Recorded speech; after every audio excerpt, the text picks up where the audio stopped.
ચિત્રકાર છે તો ગમે તેમ લીટા તાણવા એ કોઈ કળા નથી, એ તો ગાન પણ છે. ગમે તેમ રંગના પીછા કે આ તો એબ્સ્ટ્રેક્ટ આર્ટ છે, એ કઈ આર્ટ નથી.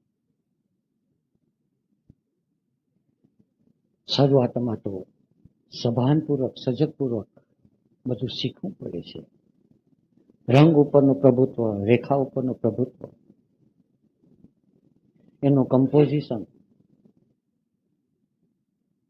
એનું અંદરનું બેલેન્સ, ધીરે ધીરે ધીરે ધીરે ધીરે એને પકડ આવતી જાય.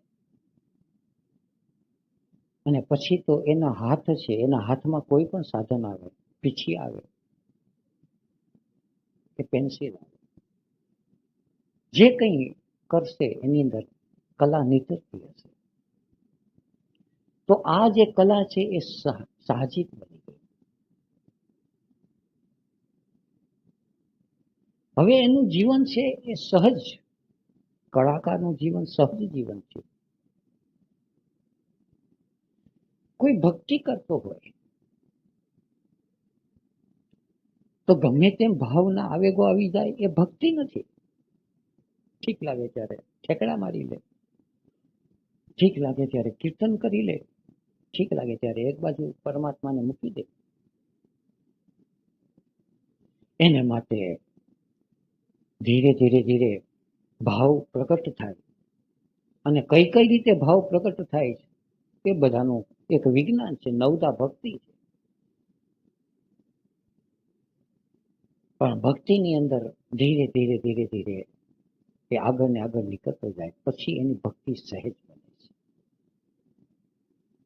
આ જે સહજ ભક્તિ છે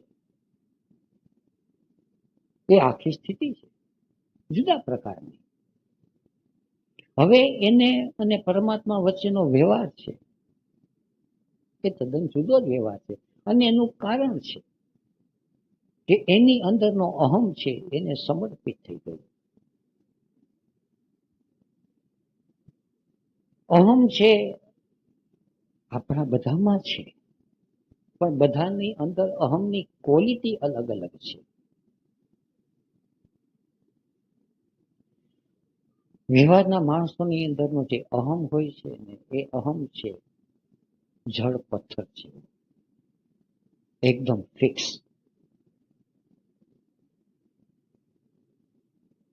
અને એ જળ પથ્થર જેવો અહમ છે એને હંમેશા હું કરું એવું થયા કરે.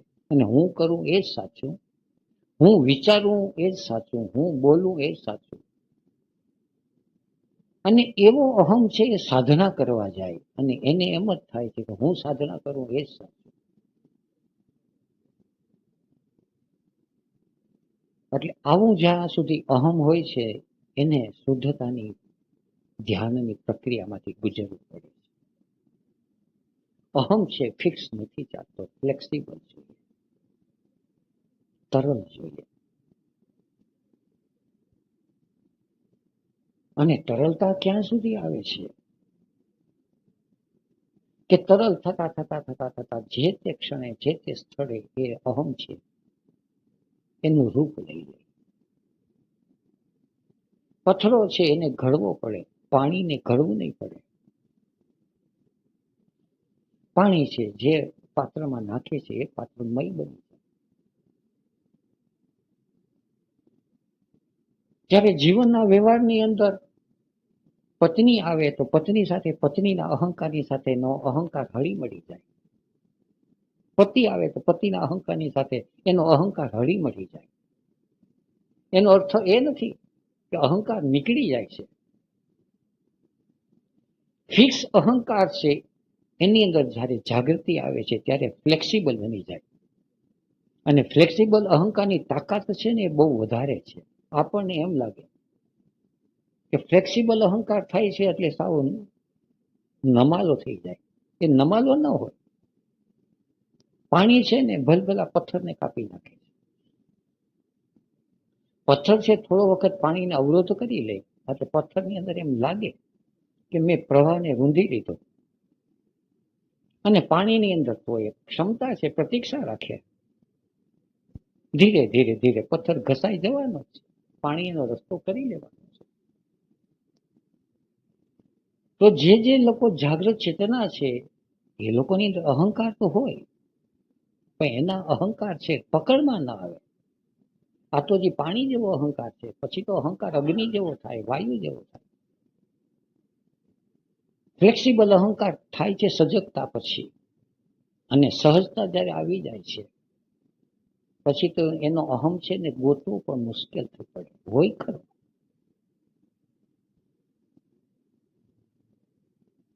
પણ વાયુ જેવો અહંકાર, વાયુ જેવો અહંકાર એટલે આપણે કલ્પનામાં ના આવે. પાણી છે એને પણ પોતાની એક મર્યાદા હોય, અમુક આકાર ધારણ કરે. વાયુ છે ને તો આકાર ન દેખાય, કે ફેલાઈ જાય તો ક્યાંય ફેલાઈ જાય, અને સમાઈ જાય તો બધામાં. નાની વાટકીમાંય સમાઈ જાય અને મોટા આકાશમાંય ફેલાય. નાના બાળકની સાથે બાળક જેવો થઈ જાય, ગલુડિયાની સાથે ગલુડિયા જેવો થઈ જાય, કીડી મકોડા સાથે કીડી મકોડા જેવો થઈ જાય. અને વિરાટ વિભૂતિઓ આવે, સત્તાધીશો આવે, જ્ઞાનીઓ આવે, તો એની સાથે જ્ઞાની જેવો થઈ જાય. ત્યારે એ જે અવસ્થા છે એ સહજ અવસ્થા છે, એની અંદર અહંકારની સ્થિતિ આવી હોય, પણ રસ્તો તો સજગતા ઉપર છે.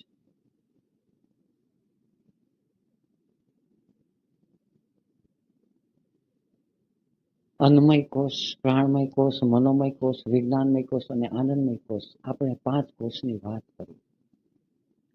એ 5 કોષની અંદર શુદ્ધતાની પ્રક્રિયા છે એ વાત સમજાય, સજગતાની પ્રક્રિયાના લક્ષણો સમજાય. હવે સહજતાના જે લક્ષણો પ્રગટ થાય છે એ છે બહુ અદભુત છે. એ લક્ષણો છે એ સ્થિત પ્રજ્ઞાના લક્ષણો છે. અર્જુન કૃષ્ણને પૂછે છે કે સ્થિત પ્રજ્ઞ કેમ ઓળખવું, એ કેમ હરે ફરે બોલે.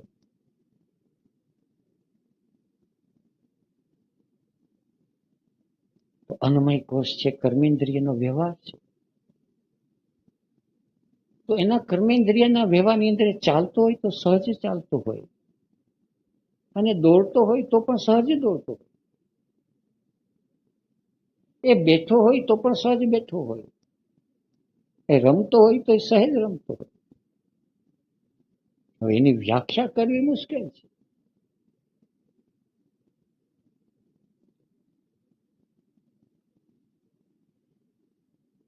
એક માણસ પાણીમાં નાહવા પડે, એને તરતા નથી આવડતું, તો 2 સંભાવના છે, કાં તો ડૂબાઈ જાય અને કાં તો તણાઈ જાય.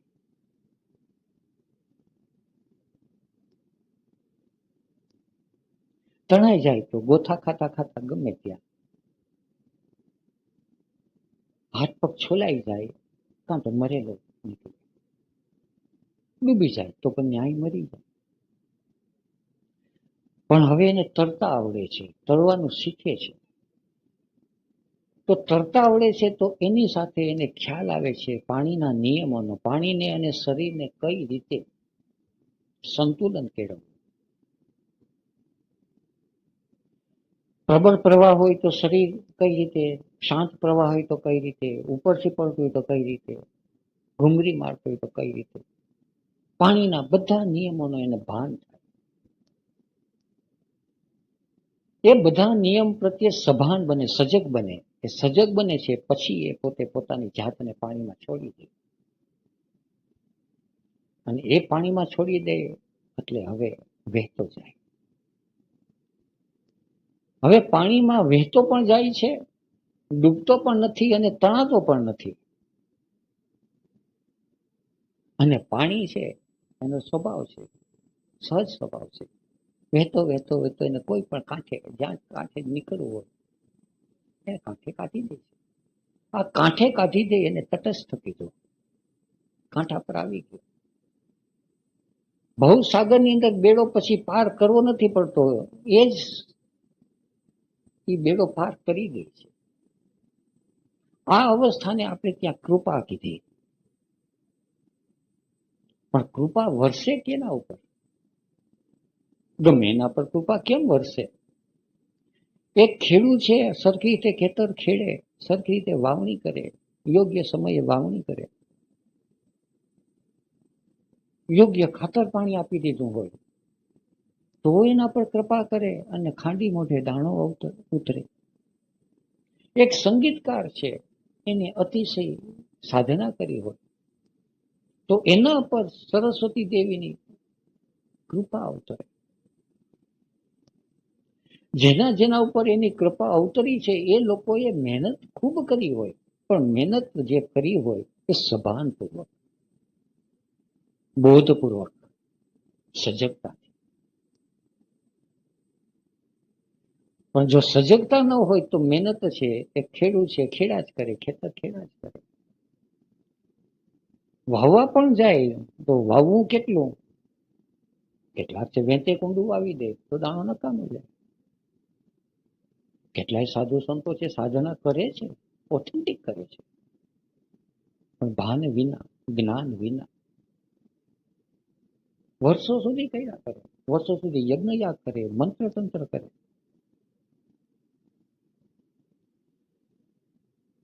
ભાનપૂર્વક કરેલી જાય સાધના છે, ત્યારે એના પરિણામે સહજતા આવે છે. એટલે અન્નમય કોષમાં જ્યારે સહજતા આવી જાય છે, ત્યારે એનું કર્મેન્દ્રિય છે, એનું હાલવું ચાલવું ઉઠવું બેસવું છે, એ સહજ બની જાય. પછી એનો આવે છે પ્રાણમય કોષ. એના પ્રાણમય કોષની અંદર સહજતા આવે. એ જોતો હોય તો સહજ રીતે જોતો હોય, એના જોવાની પછાડે કોઈ હવે ઉદ્દેશ નથી, કોઈ લક્ષ્ય નથી. એનું કારણ છે કે જે ઉદ્દેશ છે અને લક્ષ્ય છે એ હર ક્ષણે અને હર સ્થળે છે. હવે એના ઉદ્દેશ છે એ શાંત થઈ ગયો, લક્ષ્ય છે એ વિરમી ગયો. કારણ કે જ્યાં છે ત્યાં એ જ તત્વ છે, જેને શોધે છે પણ એ જ છે, અને શોધનાર પણ એ જ છે. બધું સહેજ. કબીર કે સાધો સહેજ સમાધિ, સહેજ સમાધિ એટલે એ અંદર ઉતરે છે તો એ ધ્યાન કહેવાય, અને બહાર ઉતરે જાય છે તો એ બેધ્યાન કહેવાય. પણ હવે એ પણ જાતું રહ્યું. બહાર છે પણ ધ્યાન છે, અંદર છે પણ ધ્યાન છે. અંદર અને બહાર એ ભેદ તો મનના છે. પણ મનમાં જ્યાં સુધી ગૂંચવાઈ ગયા છે ત્યાં સુધી તો સજગતા કેળવવી પડે. અંદર ઉતર્યા પછી ખબર પડે કે અંદર જે છે એ જ બહાર છે. પણ પહેલેથી જ જો સાધકે માની લે, આ વસ્તુ માનવાની નથી, આ વસ્તુ પ્રતીત થવી જોઈએ, જાણવાની છે. કોશો કે માનો મત જાણો, આમ થાય છે તો વાત પૂરી થઈ. અંદર છે એ બહાર દેખાય છે. આંખ છે જુએ છે તો સહેજ જુએ છે કે આંખની પછાડે કોઈ લક્ષ્ય છે, કોઈ વિકાર છે, કોઈ વિચાર છે, કોઈ ભાવ છે. નાનો બાળક છે જુએ છે, ટગર ટગર જુએ છે, અને છતાં પણ કોઈ ભાવ હોય, કોઈ લક્ષ્ય હોય તો એના પ્રત્યે પણ પોતે સજગ છે. આ ભાવ છે, ભાવ પૂરો થયો, એનામાં એ મૂંઝાતો નથી, એની અંદર એ ગૂંચવાતો નથી. જોવું હોય તો જોઈ લે, જોવું હોય તો સિનેમા જુએ, જોવું હોય તો કેબરે ડાન્સ જુએ, પણ પોતે ન જોતો હોય. કોઈ કે કેબરે ડાન્સમાં ચાલો તો કેબરેમાં ચાલ્યો જાય. કોઈ કે એક રૂમમાં બેઠા રહે તો ક્યાં બેઠો રહે. હવે સહજતાની વ્યાખ્યા ન કરી શકાય, એની ડેફિનેશન ન આપી શકાય કે આમ જ કરે કે આમ જ ન કરે. નાના બાળક છે શું કરે એની વ્યાખ્યા ના આપી શકાય. નાનું બાળક ગમે તે કરે, શું જોશે ગમે તે જોશે, શું સાંભળશે ગમે તે સાંભળશે, પણ બાળક છે બેહોશ છે, હજી આ બધામાંથી પસાર થશે. ત્યારે આ જે સહજ અવસ્થા છે એ પાછી બાળક જેવી થઈ જાય.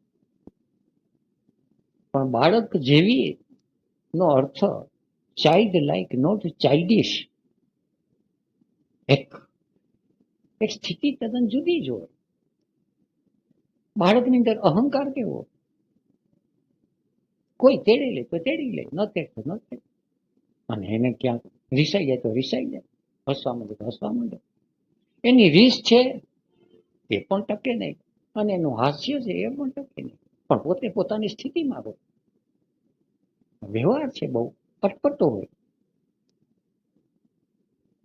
તો એના ઇન્દ્રિયના વ્યવહાર છે, આંખ જોતી હોય, કાન સાંભળતા હોય, કાન બધું સાંભળે, શેર બજારનો કોલાહલ સાંભળે, તોય ખિલખિલાટ, કારણ કે આનંદ સ્વરૂપ મસ્તી તો છે જ, એમાં એને આનંદ આવતો હોય. કોઈ સંગીત વાગતું હોય તોય આનંદ આવતો હોય, અને ક્યાં સુધી કોઈ બેસુરું ગાતું હોય તોય આનંદ આવતો હોય, ને સુરમાં ગાતું હોય તોય આનંદ આવતો હોય.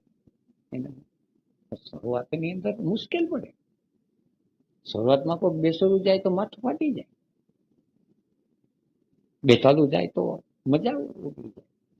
અને આને તો બેસુરું ને બેતાલું શું, કુદરતની અંદર કોઈ વસ્તુ બેસુરી નથી, કોઈ બેતાલી નથી.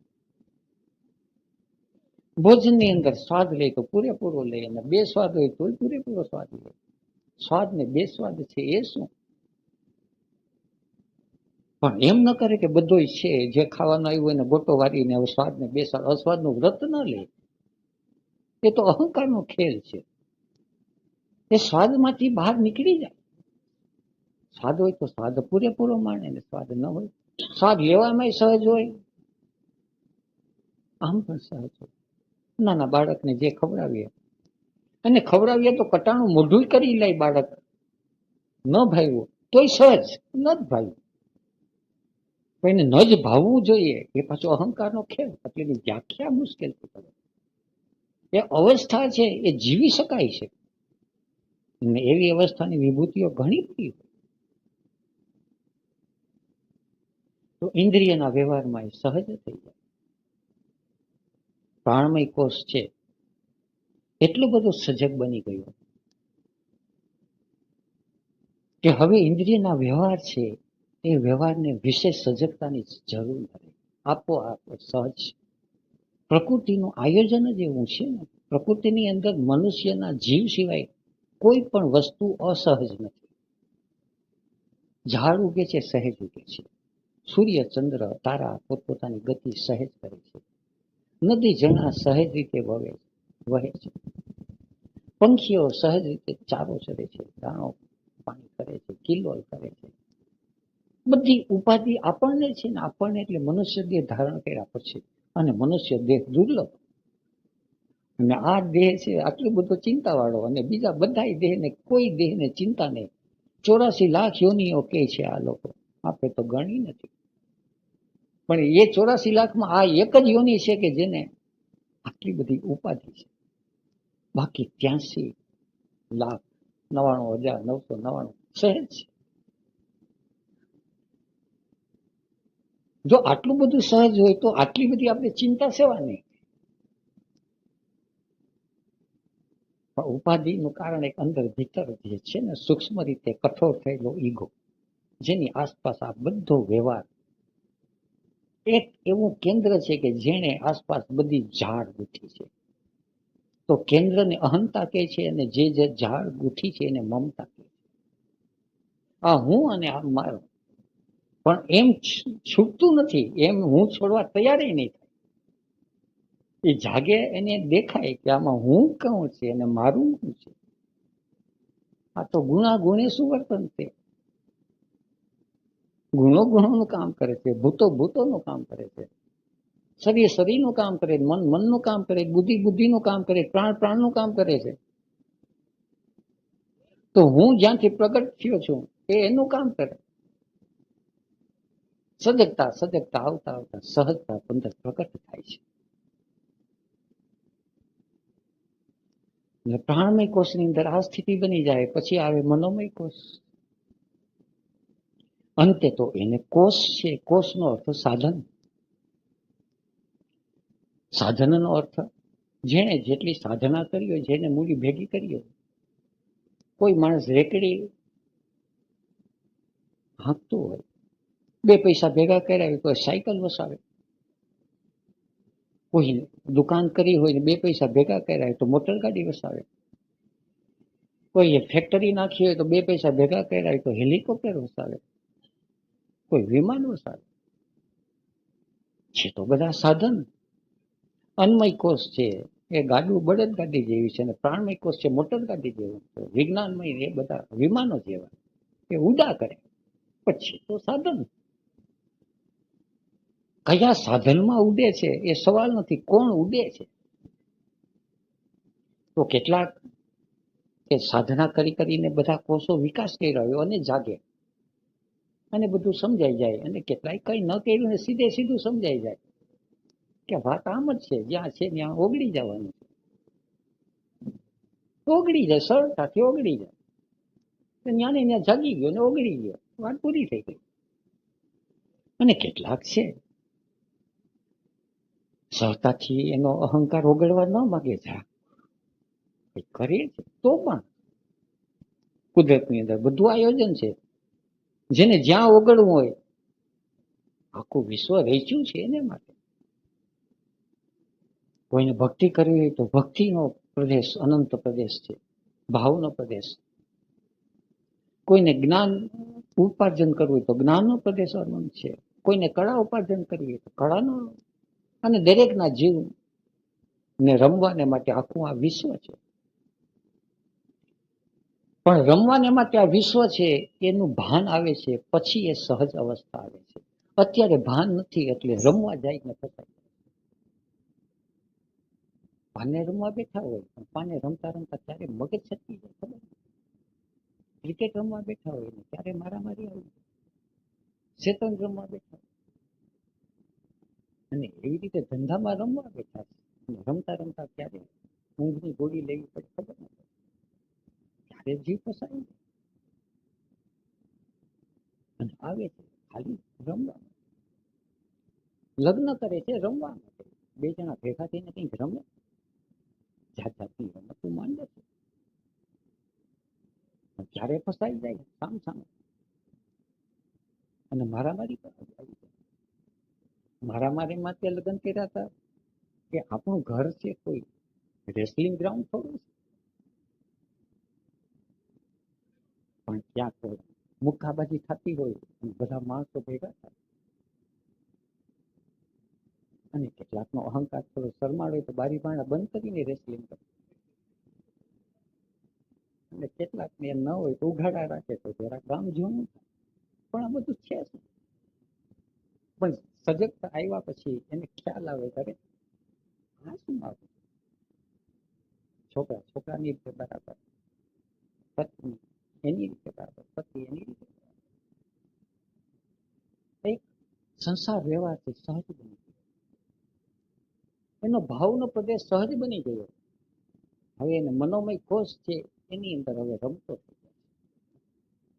પત્ની સાથેનો ભાવ છે તો એમાં ફસાતો નથી. પતિનો ભાવ છે તો, કારણ કે અહંકાર ફ્લેક્સિબલ બની ગયો. પત્ની કે બરાબર છે એનો અર્થ એ નથી કે પત્નીનો ગુલામ થઈ જાય છે, એ હેન્ડપેડ હસબન્ડ થાય છે એવું નથી. અત્યારના સંસારની અંદર આમ કે હું મારું ધાર્યું કરું એટલે ઘરમાં બેસે એનું ધાર્યું નહીં. મોટા મોટા પહેલવાનો હોય કઈ લાચાર બની જાય, અને જાગ્રત ચેતના છે એની તો લાચારી ન હોય, માસ્ટરી સ્વામિત્વ હોય, અને ખબર ન પડે કે એનું સ્વામિત્વ ચાલે છે. સહજ અવસ્થા ભાવના પ્રદેશ, અને કોણ કેની સાથે કેવા ભાવથી જોડાય એવા ભાવથી જોડાઈ જાય. કૃષ્ણ કે જેવા ભાવથી મને ભજે છે એવા ભાવથી હું એને ભજું છું. એટલે બાળક સાથે બાળકના ભાવથી જોડાઈ જાય, પિતાની સાથે પિતાના ભાવથી જોડાય, અને છતાંય પણ કોઈની સાથે જોડાય પણ ક્યાંય એનો અહંકાર ટકરાય નહીં. કોઈના વ્યવહારની અંદર એક સહજતા દેખાય. જ્યારે આવી સ્થિતિ આવી જાય ત્યારે સમજવું કે હવે મનોમય કોષ છે, હવે એની અંદર રમતો થઈ ગયો, ભાવના પ્રવેશ. પછી વિજ્ઞાનમય કોષ આવે છે ત્યારે હવે એની અંદર જ્ઞાન, હવે જ્ઞાનના ક્ષેત્રની અંદર રમતો જાય છે. હવે જ્ઞાનના ક્ષેત્રમાં રમતો તો મૂડીવાદ શું છે તો કે એ બરાબર છે, સમાજવાદ બરાબર છે, વિજ્ઞાન બરાબર છે, ધર્મ બરાબર છે, અદ્વૈત બરાબર છે, અજાત બરાબર છે, શૂન્ય છે બરાબર છે. હવે એને કોઈ વાદ નથી. વાદ છે તો અહંકારની નિપજ છે, મગજની અંદર વિચારોના સામસામા તર્કની બાજી, ખંડન મંડન ચાલ્યા, એની અંદર બધો સંવાદ છે. જુદા જુદા આયામમાંથી, જુદી જુદી દિશાઓમાંથી એકની એક વસ્તુ છે, એકમ સત વિપરા બહુધા વદંતી. એકની એક વસ્તુની જુદી જુદી અભિવ્યક્તિઓ છે, એને દેખાતી રાખે અને લાગે કે વાહ, અને આ રીતે પણ એને જોયું, આ રીતે દર્શન કર્યું, આ રીતે દર્શન, આમ પણ દર્શન થઈ શકે. કોઈ કે આત્મા જેવું નથી તો વાહ વાહ, એવું નથી. રામકૃષ્ણ પરમહંસ આગળ કેશવચંદ્ર સેન ગયેલા, એક બાજુ સાંભળ્યું છે કે પરમ એ નાસ્તિક, રામચંદ્ર કાલીની ભક્તિ કરે અને એની પાસે તો ભલભલા છે, એના તર્ક આગળ હારી જતા, પણ કોઈ એને કીધું કે પરમહંસ દેવ પાસે જો જાઓ તો કંઈક છે એની પાસે. એટલે ગયા, પણ પરમહંસ દેવની સ્થિતિ જોઈને જ આને તો કંઈક અંદર થવા માંડ્યું, કારણ કે સહજ અવસ્થાની સ્થિતિ જ જુદી હોય છે. ભેગા છે પરમહંસ દેવ જોઈ, કોઈએ કીધું કે આવ્યા છે નાસ્તિક, આવ્યા છે એ કોઈને માનતા નથી. પરમાત્મા દેવ દેવી તો કાલીના ભક્ત, એની સામે ખાવા પીવાનું જે કંઈ હોય એ બધું આદર સત્કાર કરી. તો પરમહંસ દેવને ખાવાનો શોખ હતો, ખવડાવવાનો શોખ હતો. બોલો, હું તમને પ્રશ્ન પૂછવા આવ્યો છું, મારા પ્રશ્ન બોલો. એક પછી પ્રશ્ન અને તર્કની જડી વરસવા માંડી. અડધી કલાક સુધી એક એક પ્રશ્નનો તર્ક થઈ અને પરમહંસ દેવ હસતા જાય. આને તો શરૂઆતમાં એમ છે કે આ હસે છે, આ મારી વાત સમજે છે કે સમજતા જ નથી, કેમ લાગે. અને પછી કે આટલું મેં કીધું, બોલો આપને શું કહેવું છે. હું તો જોઈ ગયો તો માની લીલા કે જેને આટલી બધી શક્તિ આપી છે, તર્કની શક્તિ, ખંડન મંથન કરવાની, આહા એ માં કેવી હશે. એનું બધું પાણીમાં, એનો પણ કોઈ સવાલ નથી. એટલે એને તો પરમહંસ અવસ્થા કીધી. જ્ઞાનના ક્ષેત્રમાં એને કોઈ વાંધો જ નથી. ચારવા તો કે કઈ છે જ નહીં, ધૂળમ કૃપા ધૂતમ પીડે કોઈ બરાબર છે, એમાં શું કેમ ભલો કે પરમાત્મા સિવાય નથી કઈ, એ બરાબર છે. બોલો તો પરમાત્મા જેવું કઈ નથી, તો એ પણ વાત સાચી, એના જેવું કઈ છે જ નહીં. એને કોઈ પણ વિચારના, કોઈ પણ જ્ઞાનના ક્ષેત્રની અંદર એને ક્યાંય આંટી નથી. એનો અર્થ એ નથી કે અજ્ઞાની છે, એનો અર્થ એ છે કે જ્ઞાનની પાર એની સ્થિતિ બની ગઈ, ભાવની પાર સ્થિતિ બની ગઈ, ભાવાતીત અવસ્થા. ભાવાતીત અવસ્થા કે ભાવ શૂન્ય નહીં, ભાવાતીત અવસ્થા કે બધા ભાવની અંદર વિચરી શકે, વિચરી શકે, વિહરી શકે એવી અવસ્થા સહજ. હવે વિજ્ઞાનમય કોષની અંદર ગમે ત્યાં કોષો હોય તો બરાબર છે, કૃષ્ણમૂર્તિ હોય બરાબર, બ્રહ્માકુમારી હોય બરાબર, હરે કૃષ્ણ હરે રામ બરાબર, રામધનમાં હોય બરાબર, બધા હનુમાનજી હનુમાન ચાલીસા બરાબર. બોલો કે આમ કરે છે, કરે છે, જે કઈ કરે છે બધું બરાબર. અસ્તિત્વની અંદર એવી એક પણ વસ્તુ નથી કે બરાબર ન હોય. જે સત્તાએ એને પ્રગટ કર્યા છે એ સત્તાએ એનું સ્થાન ગોતી લીધું છે. ઘાસનું તણખલું બરાબર છે, મોટા ઝાડ બરાબર છે, કાંકરો બરાબર છે, હીરો બરાબર છે, બધું બરાબર યથાસ્થાને છે. શું ગડબડ બતાવે અંદર બધું વિજ્ઞાનની કોષની અંદર, જ્ઞાનના ક્ષેત્રમાં, વિજ્ઞાનની ક્ષેત્રની અંદર જે બધું હોય બરાબર હોય. પછી આનંદમય કોષ આવી જાય. આનંદમય કોષ હવે પોતે આનંદ જ છે, હરેક આનંદમાં છે. અને ક્યારેક થઈ જાય આનંદ જાતો રહ્યો તો જાતો રહ્યો તો જાતો રહે એનો આનંદ છે. આ વસ્તુ ન સમજાય કે જાતો રહે, જાતું રહ્યું જાતો રહ્યો તો આવતું રહેશે. કોઈ વસ્તુ અસ્તિત્વની અંદર દરેક વસ્તુ પરિવર્તનશીલ છે. અત્યારે તો સાધકોને હંમેશા પ્રશ્ન થાય કે 24 કલાક ધ્યાન કેવું રહે? કારણ કે આપણને તો હંમેશા જેમ મૂડી જેમ વધે, અરે 24 કલાક 24 સેકન્ડ રહે તો એનો હાથ જોડી અનુગ્રહ માને. પણ જે 24 સેકન્ડ ન હોય પણ ધડો ન હોય ત્યાં તો 24 કલાકની વાત હોય. કેમ જાગૃતિ રહે? તો આ બધો જે ખેલ છે, અહંકારનો ખેલ છે, મનનો ખેલ છે, વાસનાનો ખેલ છે, લોભની વૃત્તિ છે, એ પછી પકડમાં પછી તો એને ખ્યાલ આવે છે કે ધ્યાનની અવસ્થા હોય તોય બરાબર છે ને ધ્યાનની અવસ્થા ન હોય તોય બરાબર છે. કારણ કે અવસ્થા હું આવે ને જ્યારે આનંદની અવસ્થા આવી જાય છે એ વખતે પછી 3 ગુણ છે. આ બધો ખેલ છે 3 ગુણ છે. 3 ગુણ નથી, સત્વગુણ, રજોગુણ, તમોગુણ. તમોગુણ છે એ અંધકાર છે,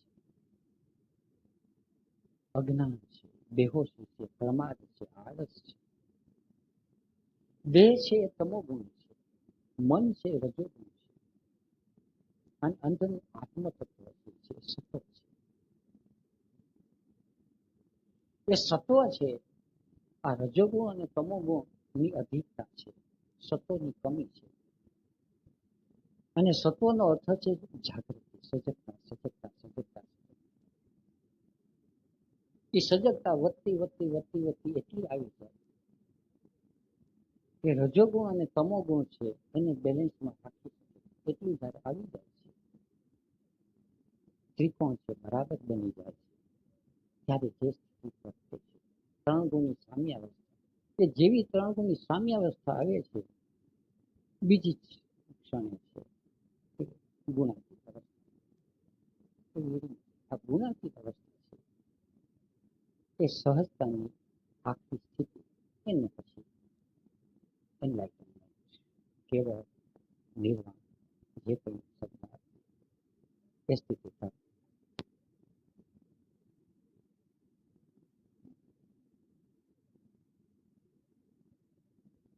કર્મ, અકર્મ અને વિકર્મ,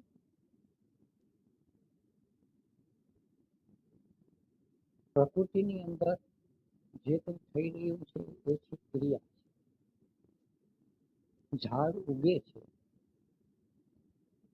ગાય ભેંસ ચરે છે, પંખી દાણો પાણી ચરતા હોય, માળો બાંધતા હોય, તો એ કોઈ કર્મ નથી, એ બધી ક્રિયાઓ છે. તો ક્રિયાઓ અને કર્મ વચ્ચેનો ભેદ પેલા ઓળખવો પડે. કોઈ પણ ક્રિયાની અંદર અહંકાર ભળે છે ત્યારે એ ક્રિયા છે કર્મ બને. એટલે કર્મના બંધન છે એ જીવને છે, કર્મના બંધન શરીરને નથી, કર્મના બંધન આત્માને નથી. શરીર છે અન્નમય કોષ છે અને આત્મા છે જે પરમ ચૈતન્ય છે એ બંધનથી પાર છે, એ સ્વતંત્ર છે, મુક્ત છે. આપણે અહીંયા બધા ઘણી બધા વિશેષણો છે, નિરંજન છે, નિરાકાર છે, ગુણાતીત. તો બંધન જે નડે છે એ જીવ, જીવનું જે કેન્દ્ર બિંદુ છે એને અસ્મિતા કહીએ, અહંકાર કહીએ.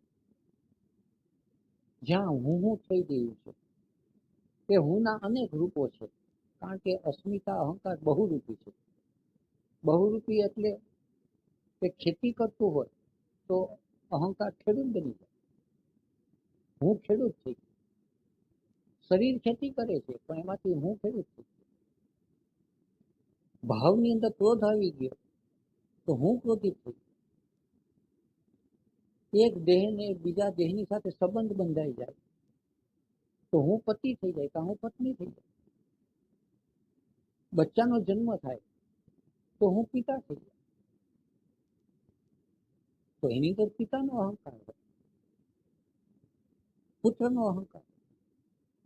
એટલે જ્યાં જીવ આવે છે, મનુષ્ય દેહ આવે છે, તો મનુષ્ય દેહની સાથે અસ્મિતા અહંકાર છે એ પ્રગટ થાય.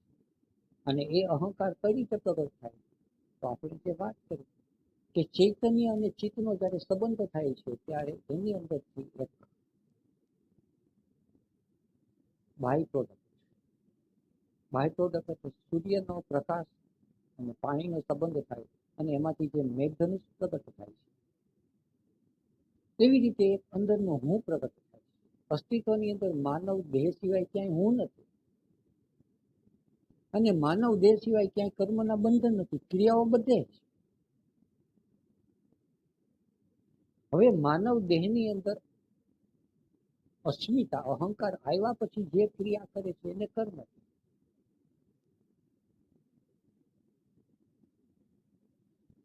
હવે એક કર્મ છે, એ કર્મની અંદર એક જોનારો જાગે. જોનારો જાગે એટલે જયારે આપણે એને દ્રષ્ટા ભાવ કહે છે, પણ દ્રષ્ટા ભાવ એ શબ્દ છે થોડો અટપટો છે. અટપટો એટલે આપણી ભાષાની એક મજબૂરી છે કે ક્રિયાપદને આપણે નામ તરીકે આપણે વાપરવું પડે છે. ક્રિયાપદ એટલે જેમ કે એક નદી વહે છે તો જે પાણી વહે છે એને નદી કહેવાય. પણ જયારે નદી શબ્દ આવે છે ત્યારે વહેતું પાણી એવો ખ્યાલ નથી હોતો. આપણે નદી જયારે શબ્દ આવે છે ત્યારે એ કોઈ ઠોસ વસ્તુ હોય, કારણ કે ભાષા. ત્યારે અમુક એક ભાષા એવી છે કે જેની અંદર નામ નથી, માત્ર ક્રિયાપદ છે. ધીસ ઇઝ રિવર એવું નથી, પણ ધીસ ઇઝ રિવરિંગ. સામે દેખાય છે આપણે એને ઝાડ કહીએ, પણ જે ઉગે છે, જે ફૂલે ફાડે છે એને ઝાડ કહીએ છીએ. અને જેની અંદર ક્રિયા થંભી ગઈ છે એને પછી આપણે ઠૂઠું કહેશું, એને ઝાડ નહીં કહીએ. તો ઝાડ એને કહેવાય કે જેની અંદર પ્રોસેસ ચાલુ છે. આ દેહ છે તો દેહની અંદર પ્રોસેસ ચાલુ છે માટે એને દેહ કીધું. પણ એની અંદર પ્રોસેસ અટકી જશે પછી એને દેહ ન કહેવાય, એને લાશ કહેવાય, મરલું કહેવાય. પ્રોસેસ અટકી ગઈ છતાં એની અંદર કોઈ જુદી પ્રોસેસ ચાલે. પણ પ્રોસેસ વિનાની એક પણ સ્થિતિ નથી. પણ એક ભાષા એ છે કે જ્યાં પ્રોસેસ ચાલે છે ત્યાં એનું નામ આપવામાં આવે છે. પણ નામ આપવામાં આવે છે એટલે આપણી અંદરનું જે કન્ડિશન એવું છે કે નામ આપવામાં આવ્યું માટે ફિક્સ છે. એટલે અંદરની જે પ્રોસેસ છે એ પ્રોસેસ છે ઓબ્ઝર્વેશનની.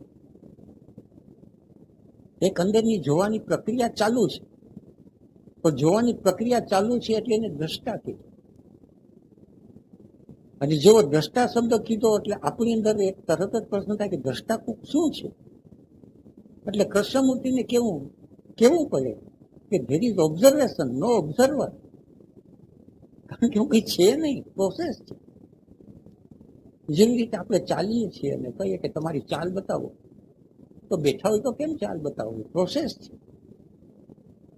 નૃત્ય છે એ પ્રોસેસ છે. તો કે નૃત્ય બહુ સારું, પણ નૃત્ય બહુ સારું એટલે તો નૃત્ય એક નામ થયું, પણ એ પ્રોસેસ ચાલે. તો અંદરની જે પ્રોસેસ ચાલે છે, જ્યારે ઓબ્ઝર્વેશનની પ્રોસેસ ચાલે છે ત્યારે એ પ્રોસેસ ચાલે છે અને પછી જે કર્મ થાય છે એ કર્મને વિકર્મ. એ વખતે એને ખ્યાલ આવે છે કે હું ખાઉં છું એ કર્મ છે, પણ ખાધા પછી ગળામાંથી કોળિયો પેટમાં ગયો પછી જે કંઈ થઈ રહ્યું છે વિકર્મ છે. જ્યાં હું કંઈ કરી નથી શકતો.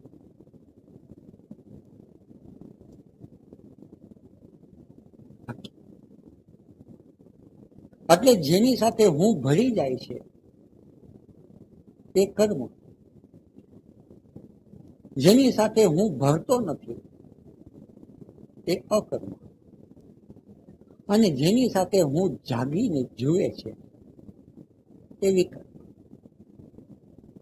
પ્રયત્ન કરવા છતાં પણ બદલો ન મળે તો શું કરવું? ત્યારે એ પ્રશ્ન પૂછ્યો કે આપણે શું કરી શકીએ? આપણે શું કરી શકીએ? નિષ્ઠાપૂર્વક પ્રયત્ન કરીએ છીએ અને છતાં બદલો નથી મળતો, તો આપણે શું કરી શકીએ એમ છીએ? જે કરી શકીએ કરી લેવું, પછી તો પ્રતીક્ષા કરવાની છે. કારણ કે કુદરતના નિયમો છે ને એ તો અદભુત જ છે. નિષ્ઠાપૂર્વક કર્મ કોઈ પણ કરે છે એનો બદલો મળ્યા વિના રહેતો જ નથી. પણ આપણી અંદર અમુક અપેક્ષા હોય, એ અપેક્ષા એ પ્રકારની હોય કે અમુક સમયમાં જ મળવો જોઈએ, અમુક વ્યક્તિ મારફતે જ મળવો જોઈએ, અમુક રીતે જ મળવો જોઈએ, તો એ પ્રમાણે નથી. એટલે તો પછી ગીતામાં એક નિયમ કીધો છે કે કર્મણ એવો અધિકાર છે, કર્મ કરવો એ તારો અધિકાર છે. માં ફલે શું કદાચ. એટલે ફળ ઉપર આપણો અધિકાર નથી, એક નિયમ છે, એ ઉપદેશ નથી. ઇટ ઇઝ ધ લો. કારણ કે ફળ જ્યારે આવે છે ત્યારે એની અંદર કેટલાય પરિબળો કામ કરે છે. આપણે જ્યારે સભાનતા જ્યારે આવશે ત્યારે આપણને ખ્યાલ આવશે કે કર્મ કરી લેવું એ જ આપણા હાથમાં છે, એ આપણો અધિકાર છે.